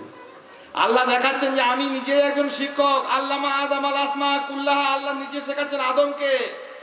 জিবরিল আমিন আলাইহিমুস সালাতু ওয়াত তাসলিম তিনি শিক্ষক। নবী মুহাম্মদুর রাসূলুল্লাহ সাল্লাল্লাহু আলাইহি সাল্লাম শিক্ষক। সালাফে সালেহ তারা হচ্ছেন শিক্ষক। সাহাবায়ে কেরাম রাদিয়াল্লাহু তাআলা আনহুম তারা হচ্ছেন শিক্ষক। আমাদের তাবা তাবাইন তারা হচ্ছেন শিক্ষক। মুহাদ্দিসিনে কেরাম তারা হচ্ছেন শিক্ষক। আমি জায়গা থেকে সিগারেট খেয়েছে, বিড়ি খেয়েছে, গাঁজা খেয়েছে, নামাজ পড়ে না, যা মন তাই করে বেড়ায়, শের কার বেদাতের বোধ বুদ্ধি নেই, সে বলছে আমার শিক্ষক। শিক্ষক হলে হয়? শিক্ষকের মধ্যে এত প্রভাবশালী সম্প্রদায় আর কিছু নাই। মা বাবার থেকে শিক্ষকের প্রভাব আরো মারাত্মক। শিক্ষকের ভুল, শিক্ষকের ত্রুটি, শিক্ষকের বিচ্যুতি ছাত্রদের মধ্যে সংক্রামক ব্যাধির মতো ছড়িয়ে যায়। কাজেই শিক্ষককে এটা আমরা ঠিক করবো। তাহলে কার কাছে জিজ্ঞাসা করব, এটা ঠিক হলো। আর কি জিজ্ঞাসা করব, এটা ঠিক হলো। আরেকটি ব্যাপার আছে ইলমের পর্যায়ে জিজ্ঞাসার দিক থেকে, সেটি হচ্ছে কেমন ভাবে জিজ্ঞাসা করবো। এটা খুব গুরুত্বপূর্ণ বিষয়। এটা হচ্ছে আল্লাহ বলে দিচ্ছেন বিল বাইয়িনাত ওয়াজ জুবুর। আমি একজনকে জিজ্ঞাসা করলাম, জ্ঞানী, বিচক্ষণ, পণ্ডিত, সবই ঠিক আছে, তিনি ভালো লোক, কিন্তু আমি দলিল প্রমাণ দিয়ে শিক্ষা সেটাকে জিজ্ঞাসা করবো। আপনি যে বললেন আকিকা করতে এইভাবে, ফিতরা দিতে এইভাবে, নামাজ পড়তে এইভাবে, এই কথাটা কোরআনে আছে, সুন্নাতে আছে? বলুন কোথায় আছে, দেখতে পাবো। আমি না দেখলে অন্য কেউ দেখবে। জমি জায়গা মাপ করতে গিয়ে দেখি না যে ভাই আপনি এটাতে মেপে দিলেন, আমার ম্যাপে ঠিক রয়েছে তো দলিলে, এটা বলতে পারবেন না? এটা বলতে অন্যায় হবে না, আলেমদের নামে অবমাননা হবে। কেন অবমাননা হবে? যে ভাই আমাকে যেখানে খুঁটিটা পুঁতে দিলেন এই জায়গাটা আমার তো, আপনি কিছুই জানেন না, এইটাকে তো বলতে পারবেন জায়গাটা আমার তো। হ্যাঁ হ্যাঁ আপনার জায়গা, আমার দলিলে আছে তো, না এমনি মেপে দিলেন? বলেন না দলিলে আছে, এমনি কখনো মাপে কেউ? ঠিক আছে, মিটে গেল। দলিলটা কই? দলিলটাই হাতে ধরে দিলেন। বিল বাইয়িনাত ওয়াজ জুবুর, সুস্পষ্ট প্রমাণাদি নিয়ে। আপনি যে বললেন সালাত আদায় করতে হবে, সিয়াম পালন করতে হবে, এটা শিরক, এটা বেদাত, এটা সুন্নাহ, এটা তাওহীদ, এটা করতে হয়, এটা করতে হয় না, এইভাবে হজ করতে হয়, এভাবে হজ করা যায় না, এভাবে সিয়াম পালন করতে হয়, এভাবে রুকু করতে হয়, এভাবে সাজদা করতে হয়, এটা কোথায় আছে, কেমন করে লেখা আছে, একটু বলে দিন। আমি পড়তে পারি না, পরে আমার একটু স্পষ্ট রইলো, আমি কাউকে শুধু জিজ্ঞাসা করব, আমার একটা ইতমিনান হলো যে হ্যাঁ এখানে আছে। এই কি জিজ্ঞাসা করব, কার কাছে জিজ্ঞাসা করব, আর কেমন করে জিজ্ঞাসা করব? জিজ্ঞাসার এটা একটা গুরুত্বপূর্ণ বিষয়। ইলমের দ্বিতীয় পর্যায় হচ্ছে মনোযোগী শ্রোতা হয়ে নীরবতার সঙ্গে সেটাকে শোনা, গুরুত্বের সঙ্গে, তাৎপর্যের সঙ্গে, গন্ডগোল নয়। আল্লাহ পাক রব্বুল আলামিন স্পষ্ট করছেন, যখন কোরআন তেলাওয়াত ইজা করে আল কোরআন, তখন কি করো, তখন সেটাকে অত্যন্ত নীরবতার সঙ্গে শোনো, আর সেখানে কোনো গোলযোগ করো না, কারণ গোলযোগ করলে ওই জিনিসটা তোমার শোনা হবে না। নীরবতা, এর আগে বললাম আল্লাযীনা ইয়াসতামিউনাল কওল, মনোযোগী হয়ে শোনার জন্য নীরবতা হচ্ছে অপরিহার্য, নীরবতা হচ্ছে জরুরি। ইলমের এটা একটা গুরুত্বপূর্ণ দ্বিতীয় পর্যায়।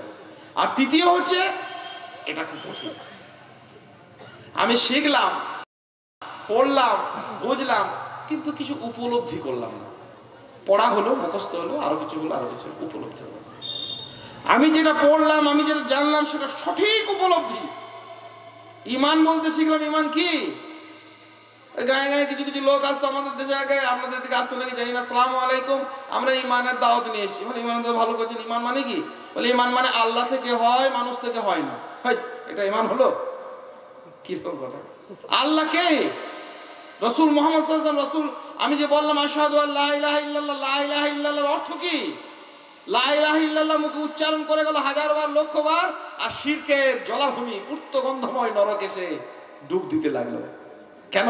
লা ইলাহা ইল্লাল্লাহ তাকে কেউ বোঝায়নি, লা ইলাহা ইল্লাল্লাহ তাকে কেউ বোঝালো না।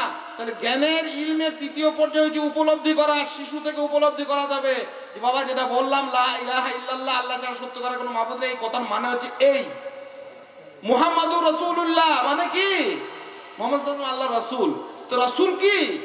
কোরআনে আল্লাহ বলছেন লিউতা বিইজনিল্লাহ, আল্লাহর নির্দেশে যাকে অনুসরণ করা হয়, তিনি যেমন করে নামাজ পড়তেন তেমনি করে নামাজ পড়তে হয়, তবে হয় মুহাম্মাদুর রাসূলুল্লাহ। তিনি যেমন করে হজ করতেন তেমনি করে হজ করতে হয়, তিনি যেমন করে ফিতরা দিতেন তেমনি করে ফিতরা দিতে হয়, তিনি যেমন করে ইবাদত করতেন তেমনি করে ইবাদত করতে হয়। এর নাম হচ্ছে মুহাম্মাদুর রাসূলুল্লাহ। আমি মুখে বলছি মুহাম্মাদুর রাসূলুল্লাহ, তিনি যেমন করে বিবাহ শাদী সম্পন্ন করতে বলেছেন, অনুমতি দিয়েছেন, কিংবা সমর্থন করেছেন, মৌন সম্মতি দিয়েছেন, সেটার নাম হবে, তবে হবে মুহাম্মাদুর রাসূলুল্লাহ। আমি মুখে বলছি এই শব্দগুলো, এই বাক্যগুলো, আল্লাহ বলছি কবরে যেতে হবে, এ দল সে দল, এ মাযহাব দিন, এসব কোনো ব্যাপার নেই। সারা পৃথিবীর মুসলিম উম্মাহ আমরা ভাই, সারা পৃথিবীর মানুষের একটাই সিলেবাস, কিসের আলাদা পদ্ধতি, কিসের তরিকা, কিসের পদ্ধতি, কিসের তরিকা, প্রশ্ন তো একটাই, তিনটেই, সব এক। তোমার রবকে, তোমার দিন কি, তোমার নবীকে, প্রশ্ন এক, আর সিলেবাস আলাদা কখনো হয়? শৈশব থেকে শিক্ষা দিতে হবে সন্তানদের, শিশুদের। এই প্রকৃত, এই আলো হচ্ছে প্রকৃত ইলমের আলো। আর কি ইবাদত? কি ইবাদত? গায়ে মাথা ঠুকি দেওয়া শুধু যেখানে সেখানে, যখন খুশি তখন? ইবাদতের গ্রহণযোগ্যতার মানদণ্ডে ইবাদত সম্পর্কে সন্তানকে শেখাতে হবে। তিনটে জিনিসের একত্রিত সময় হচ্ছে ইবাদত। তিনটে ভ, কি বললাম? তিনটে ভ। একটা হচ্ছে ভয়, একটা হচ্ছে ভরসা, একটা হচ্ছে ভালোবাসা। এই তিনটে বিষয়ের চূড়ান্ত রূপ যখন একত্রিত হবে তখন সেটা ইবাদত হতে পারে। আপনি বলছেন আমি আল্লাহর ইবাদত করি আর ভয় করেন কে? ওইখানে কিছু না দিলে, পেরিয়ে আসছি একদিন সেই পান্ডর এক জায়গা থেকে, বাবা কালে খাঁ বলে একটা জায়গা আছে, একজন ড্রাইভারের গাড়িতে আছি, যে ড্রাইভার গাড়ি চালাতে চালাতে হঠাৎ করে নেমে পড়লো ঝুপ করে, 10টা টাকা ওখানে ছুড়ে দিয়ে চলেন। হ্যাঁ গো, কোথায় দিলে গো? এই 10 টাকা বাবাকে দিলাম। বাবাকে 10 টাকা দিলেন কেন? বলছি এইখানে 10টা টাকা দেন আর 20 টাকা দেন, এখানে না দিয়ে এমন কোন ভাই আমার নেই যে পেরিয়ে যাবে, ও 10 মিনিট যেতে না যেতে তার অ্যাক্সিডেন্ট হয়ে যাবে। সাংঘাতিক ব্যাপার। আমি বললাম বাপ যদি এইরকম হয় তো পৃথিবীতে তো বেঁচে থাকা মুশকিল। বলছি কেন? বলে পৃথিবীতে ভাই আমি কোনো এরকম বাপ দেখি নাই যে বাপ 10 টাকা চেয়েছে বলে দিইনি বলে বাপ আবার গাড়ি অ্যাক্সিডেন্ট করে দিয়েছে। বাপকে মেরেছে ছেলে, তবুও বাপ কোনোদিন তার অভিশাপ দেয় না, সাধারণ আমাদের এই বাপরা। আর তুমি কি বাপের কথা বলছো যে 10টা টাকার জন্য তুমি বলছি গাড়ি অ্যাক্সিডেন্ট হয়ে যাবে? ও জানে না কি করে, ভয় করে, আর কি করে ভরসা করে, আর কি করে ভালোবাসে। ভয়, ভরসা, ভালোবাসা, তিনটের একত্রিত একটা সমাহার সমন্বিত রূপ আপনার ইবাদতের মধ্যে জাজ্জল্য হবে। তাহলে ইবাদত কাকে বলে? আমরা ছেলেকে যখন পড়বো আল্লাহর ইবাদত করো, আল্লাহর ইবাদত করো, আমাদের শিক্ষকরা যখন পড়াবেন তখন ইবাদতের মানেটা, ইবাদতের অর্থ, ইবাদতের তাৎপর্য, ইবাদতের বৈশিষ্ট্য বুঝিয়ে দেবেন। ইলমের এটা হচ্ছে তৃতীয় পর্যায়ে সঠিক উপলব্ধি। আল্লাহ, রাসূল, দ্বীন, ইসলাম, কিয়ামত, আখিরাত, এই টার্মসগুলোকে ধরে ধরে ভেঙে ভেঙে বুঝিয়ে দেওয়া। এর নাম ইবাদত, এর নাম হচ্ছে ঈমান, এর নাম হচ্ছে আকীদা, এর নাম হচ্ছে বিশ্বাস, এর নাম হচ্ছে শিরক, এর নাম হচ্ছে সুন্নাহ, ইত্যাদি ইত্যাদি। সঠিক বিশ্লেষণ করে দেবে কে? ওই আলোকিত একজন মানুষ, ওই আলোকিত একজন শিক্ষক। আর কি শুধু মনে রাখবো, শুধু বুঝে নেবো, সুন্দরভাবে স্পষ্টভাবে বুঝে নিলাম, সুন্দর শিক্ষকের কাছে শিখলাম, জিজ্ঞাসা করলাম, সব হলো। চতুর্থ একটা পর্যায়ে আছে, সেটাও গুরুত্বপূর্ণ, হিফজ করবে, সংরক্ষণ করবে, হৃদয়ে সেটা জেগে থাকবে। আজকে শিখলাম, আজকে বুঝে নিলাম, ভুলে গেলাম। বহু মানুষ ভুলে গেছে। তাকে যত্ন করা, তাকে পরিচর্যা করা, তাকে তেলাওয়াত করা, কণ্ঠস্থ রাখা, উদাসীন না হয়ে যাওয়া। কারণ শয়তান প্রতি মুহূর্তে, কোরআনের সঙ্গে শয়তানের এত শত্রুতা। নবী মুহাম্মদ রাসূলুল্লাহ সাল্লাল্লাহু আলাইহি ওয়াসাল্লাম বলছেন যে কোরআন ভুলে যেও না, কোরআন কেউ বলো না ভুলে গেছি, কোরআন ভুলিয়ে দেওয়া হয়েছে। দ্রুতগামী উটের থেকে পলায়ন কর। উট যেমন ছেড়ে দিলে দ্রুত পালিয়ে যায়, একটু উদাসীন হলে আপনার কাছ থেকে দিনের এই ইলম সরে চলে যাবে। কারণ ইলম আমরা অর্জন করবো, একটা দোয়া শিখবো, সলাতের একটা রুকুন শিখবো, কোনো একটা নিয়ম শিখবো, কোনো একটা গুরুত্বপূর্ণ মাসলা আলেমদের কাছে শিখে নেবো, সেটাকে চর্চা করতে হবে, সেটাকে অভ্যস্ত রাখতে হবে জীবনে, এবং সেটাকে হিফজ করতে হবে, সংরক্ষণ করা। এটা একটা গুরুত্বপূর্ণ পর্যায়ে।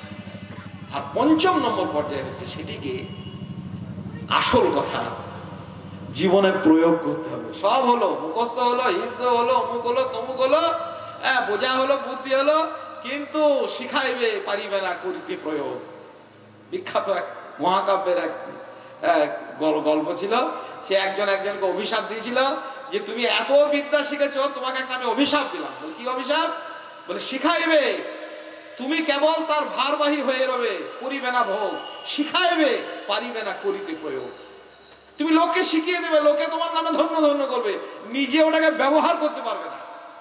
আমরা এই অভিশাপের জন্য অভিশপ্ত না হয়ে যায়। সেই জন্য সন্তানদেরকে এইরকম একটা পটভূমিতে নিয়ে এসে তাদেরকে হাতে কলমে শেখানো, নামাজের কথা তাদেরকে শেখাবো, তেমনি করে আলেমরা আমাদেরকে নামাজ পড়িয়ে দেখাবেন, 5 ওয়াক্ত সলাতে তাদেরকে নির্দেশ দেবেন, তাদেরকে যত্নশীল করে তুলবেন, বিভিন্ন রকমের ওযু থেকে নিয়ে, গোসল থেকে নিয়ে, তায়াম্মুম থেকে নিয়ে, সালাত থেকে নিয়ে, সিয়াম থেকে নিয়ে, সত্য কথা বলা থেকে নিয়ে, মিথ্যা কথা থেকে দূরে থাকা নিয়ে, যাবতীয় বিষয়গুলো তাদের প্রায়োগিক জীবনে বাস্তবায়ন করার জন্য শিক্ষা প্রতিষ্ঠানের দরকার। শিক্ষা প্রতিষ্ঠান অপরিহার্য, জরুরি, এবং সেখানে আদর্শ ন্যায়নিষ্ঠ শিক্ষক জরুরি। এটা আমাদেরকে মনে রাখতে হবে। ইনশাআল্লাহ তাআলা আজিজ, আমরা যদি এই বিষয়গুলোর উপর গুরুত্ব দিই, তাহলে দেখবেন সত্য সত্য এই আলো আমরা নিজেরা পাবো। অন্যকে এই আলোর দিকে আমরা ধাবিত করার জন্য, অন্যকে এই আলোর দিকে আমরা আকৃষ্ট করার জন্য, অন্যের কাছে আলো পৌঁছানোর জন্য আমরা ইনশাআল্লাহ তাআলা আজিজ সেখানেও আমরা কিন্তু লাভবান হব। কতগুলো বিষয়, শয়তানের অনেকগুলো পথ পদ্ধতি আছে, সেসব পথ পদ্ধতিগুলো ইনশাআল্লাহ তাআলা আজিজ আবার কখন মাঝে মাঝে তো আসি আপনাদের সাথে দেখা সাক্ষাৎ, একসঙ্গে এত লোকের হয় না, কিছু মানুষের তো আলহামদুলিল্লাহ হয়েই থাকে, বলবো। তবে যত রকমের পথ পদ্ধতি ইবলিস শয়তান মানুষকে মানবের ক্ষতির জন্য করে গেছে, তার সর্বোচ্চ ব্যবহার করেছে, সব থেকে মারাত্মক হাতিয়ার করে তুলে ধরে রেখেছে ইলম বিমুখ করে দেওয়া। আমরা ইলমের সঙ্গে থাকবো, ইলমওয়ালাদের সঙ্গে থাকবো, প্রকৃত আলেমদের সঙ্গে থাকবো। প্রতিটি জিনিস আমরা যখন জানবো তাদের কাছে ন্যায়নিষ্ঠভাবে দলিল প্রমাণাদি সাপেক্ষে সুন্দরভাবে জেনে নেব এবং আমাদের সন্তানদের কাছে সেই বার্তাগুলোকে আমরা পেশ করবো ইনশাআল্লাহ তাআলা আজিজ। আমাদের কামিয়াবি, আমাদের প্রকৃত যে আকাঙ্ক্ষা, জান্নাতগামী একটি পাখির মতো আমরা যে ধাবিত হতে চাই, উড়ে যেতে চাই, সেই লক্ষ্যে আমরা পৌঁছতে পারবো। আল্লাহ আমাদের সেই তৌফিক দিন, আল্লাহুম্মা আমিন।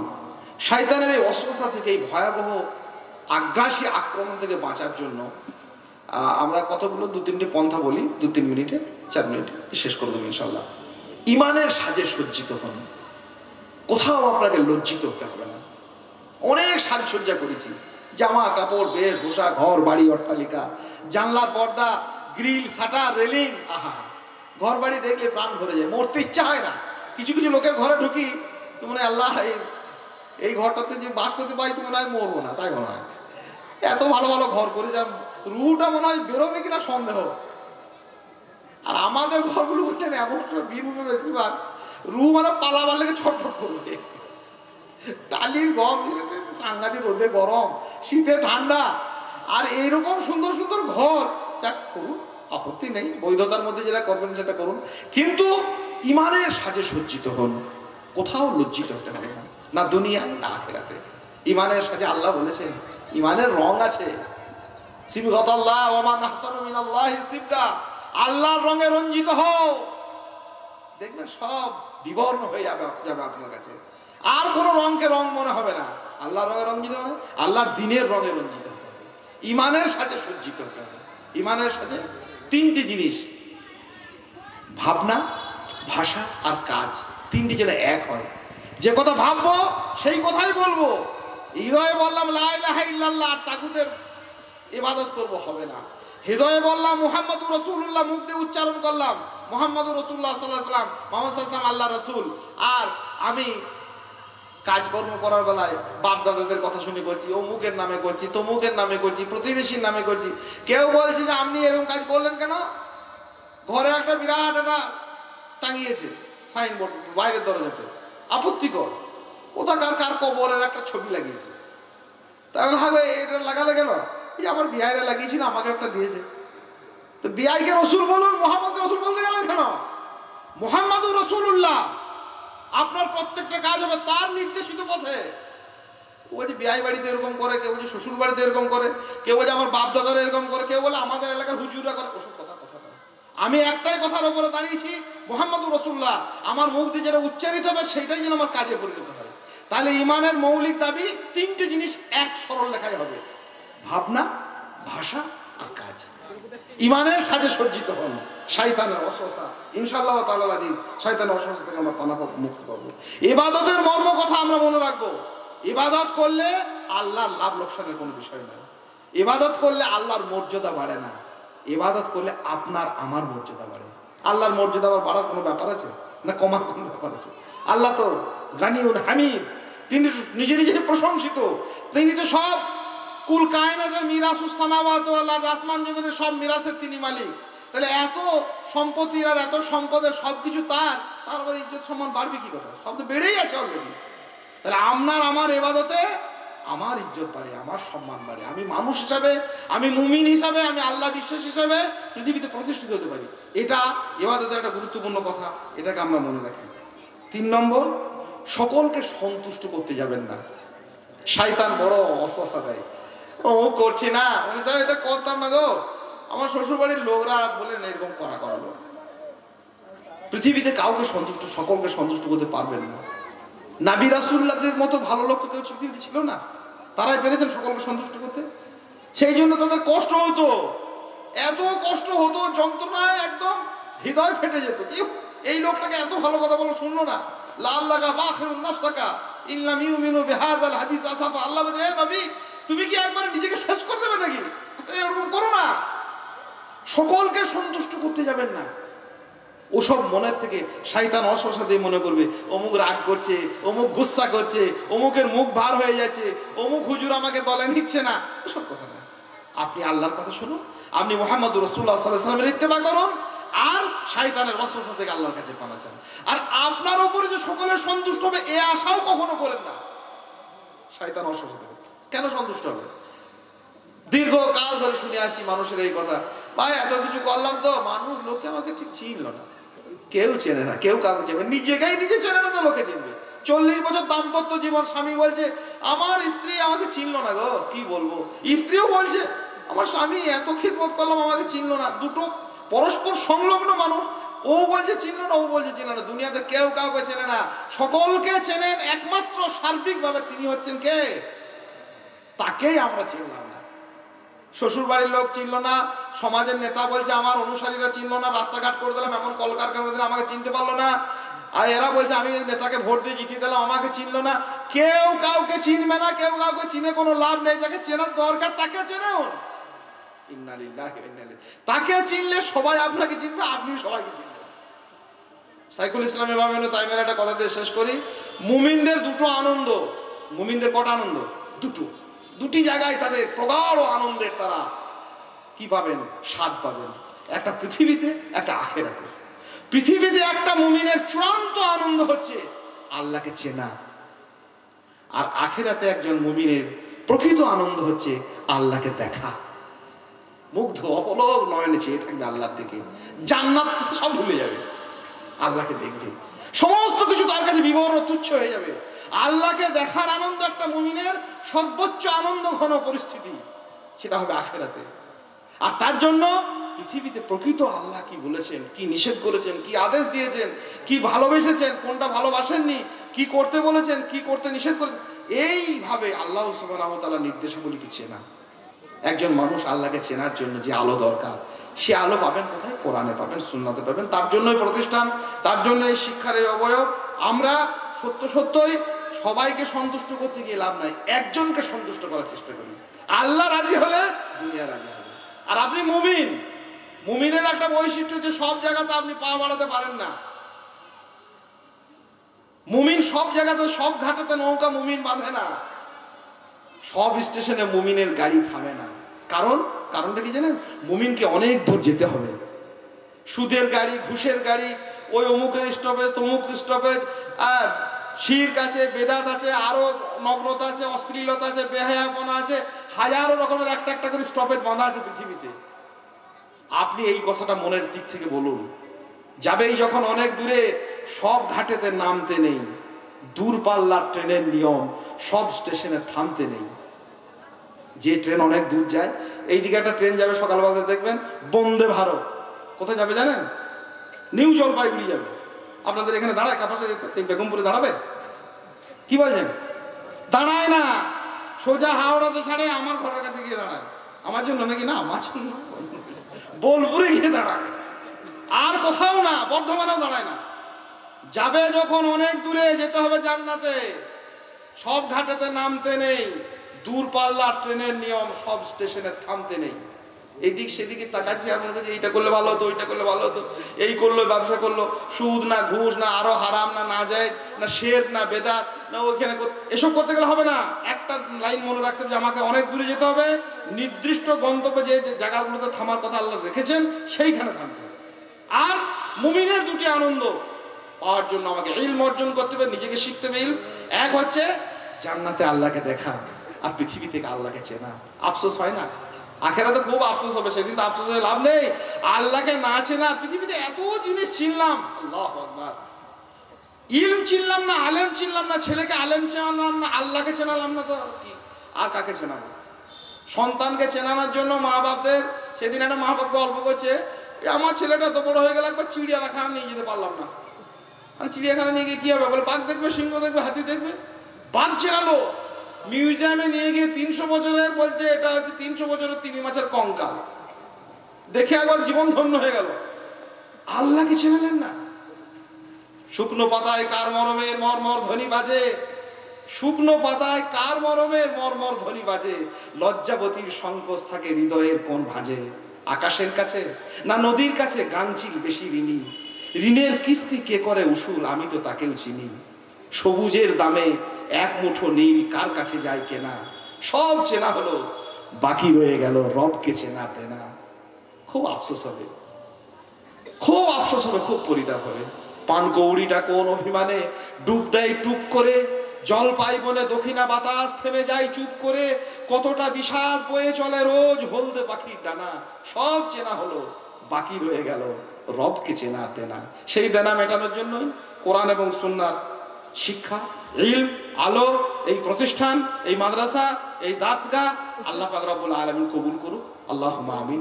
আল্লাহ আমাদের প্রচেষ্টাকে, আমাদের ভালোবাসাকে, আমাদের মেহনতকে, আমাদের কোনো ইচ্ছায় অনিচ্ছায় ত্রুটি বিচ্যুতি থাকলে সেগুলোকে ক্ষমা করে দিয়ে, মাফ করে দিয়ে আমাদের এই উদ্যোগকে আল্লাহ সুবহানাহু ওয়া তাআলা সফল করুন, আল্লাহুম্মা আমিন। শয়তানের যে ওয়াসওয়াসা, চিরন্তন যে দুরভিসন্ধি, মানুষকে ইলম থেকে সরিয়ে দেওয়া, আলো থেকে সরিয়ে দেওয়া, সেই সব চক্রান্তকে আল্লাহ ব্যর্থ করে দিন, আল্লাহুম্মা আমিন।